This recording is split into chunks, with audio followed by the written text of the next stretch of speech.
Hi வணக்கம் மக்களே. ஒரு வழியாக நம்ம கூண்டை முடிச்சாச்சு, ஃபுல்லாக கட்டி முடிச்சாச்சு மக்களே. இப்போ பார்த்தீங்கன்னா அப்பா என்ன பண்ணுறாங்கன்னா ஃபுல்லாக தரையை ஜிம்ஸ் கட்டை போட்டு நல்லா அடிச்சிக்கிட்டு இருக்காங்க. இதுக்கு மேலே நம்ம மொழுகணுன்னா இன்னும் கொஞ்சம் ஈஸியாக இருக்கும் அப்படிங்கிறதுனால நல்லா ஸ்ட்ராங்காக மொழுகிட்டு இருக்காங்க.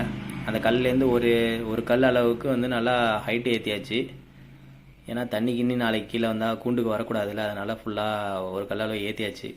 ஃபுல்லாக இதை ஜிம்ஸ் கட் போட்டு அப்பா இதை நல்லா சேர் வச்சு மொழுவிடுவேன்னு சொல்லியிருக்காங்க. ஃபுல்லாக மொழுவினதுக்கப்புறம் ஃபினிஷிங் நல்லா இருக்கும் பாருங்கள். இப்போ பார்த்தீங்கன்னா ஃபுல்லாக நல்லா மொழுவிட்டாங்க. ஃபுல்லாக மொழுவிட்டு அதில் கொஞ்சம் பிசு இருந்துச்சுனாலும் அதுவும் நல்லா போட்டு எல்லாத்தையும் சரி பண்ணிக்கிட்டு இருக்காங்க. கீழே பார்த்தீங்கன்னா சேரு தான், அந்த சேத்து மண் போட்டு நல்லா மொழுவிட்டு நல்லா ஒரு நாளைக்கு காய விட்டுட்டு திருப்பி சாணி போட்டு ஒரு வாட்டி மொழுகணுன்னா இன்னும் நல்லா பார்க்க இன்னும் நல்ல ஃபினிஷிங்காக ஆகிடும். இதுக்கு டோரெலாம் இன்னும் ஈஸியான மெத்தட்லேயே எப்பொழுதும் 2 குச்சி வச்சுட்டு அதுக்கு இடையில பழ வைக்கிற மாதிரி பிளான் பண்ணியிருக்கேன். அதையெல்லாம் செட்டப்பாக பார்க்கும்போது கொஞ்சம் உங்களுக்கு புரியும். பார்த்தீங்கன்னா நல்லா ஃபுல்லாக அப்பா போட்டு எல்லாத்தையும் மொழுவிட்டு, ஹைட்டு பத்தாதுன்னு யோசிக்காதீங்க. இப்போ பார்த்தீங்கன்னா அம்மா நல்லா ஃபுல்லாக பார்த்து சாணி போட்டு மொழுகிட்டுருக்காங்க. இது மொழுகுனா இன்னும் கொஞ்சம் ஃபினிஷிங் நல்லா வந்துடும்.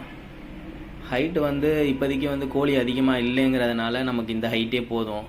ஃப்யூச்சரில் பட்டாக்கள்லாம் ரெடி பண்ணி எடுத்துட்டோன்னா அதுக்கு தேவையாப்போ இன்னும் இதுலேருந்து ஒரு 3-4 கல் போட்டுக்கிட்டோன்னா ஹைட்டு கரெக்டாகிடும். வீட்லேயே பழைய உடஞ்ச ஒரு பெஞ்சு ஒன்று இருந்தது, அதோட ஃபுல்லாக அந்த தட்டை ஃபுல்லாக இதில் போட்டுட்டோம். 2 கூண்டுக்கு அதுவே கரெக்டாக இருந்தது. ஒரு கூண்டுக்கு மட்டும் இப்போ தட்டி போட்டு மேலே மூடுற மாதிரி பிளான் பண்ணியிருக்கேன். அந்த 2 கூண்டு இப்போதைக்கு தேவையானது அந்த 2 கூண்டு போதும் அப்படிங்கிறதுனால ஃபுல்லாக இது பண்ணதுக்கப்புறம் இன்னும் கொஞ்சம் ஃபினிஷிங்காக இருக்கும். காலையிலேயே நம்ம கோழியை அடைச்சிட்டு இப்போ பார்த்தீங்கன்னா தட்டெல்லாம் போட்டு உங்களுக்கு எப்படி இருக்குன்னு பாருங்கள். அந்த இன்சைடும் 2 கால் அடிச்சிட்டோன்னா இடையில தட்டி போட்டுக்கலாம். நம்ம கோழி குண்டை திறக்கும் போது எப்படி இருக்குன்னு பாருங்கள். ஈஸியாக இருந்தால் தள்ளணுன்னா வந்துடும். ஸ்லைடிங் மெத்தடில் ஃபுல்லாக ஈஸியாக இருக்கும்.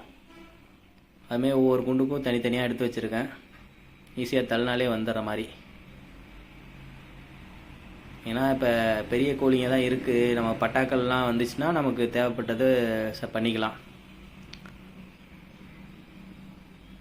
இந்த வீடியோ பிடிச்சிருந்தா லைக் பண்ணுங்கள், கமெண்ட் பண்ணுங்கள், சப்ஸ்கிரைப் பண்ணுங்கள், கொஞ்சம் சப்போர்ட் பண்ணுங்கள் மக்களே.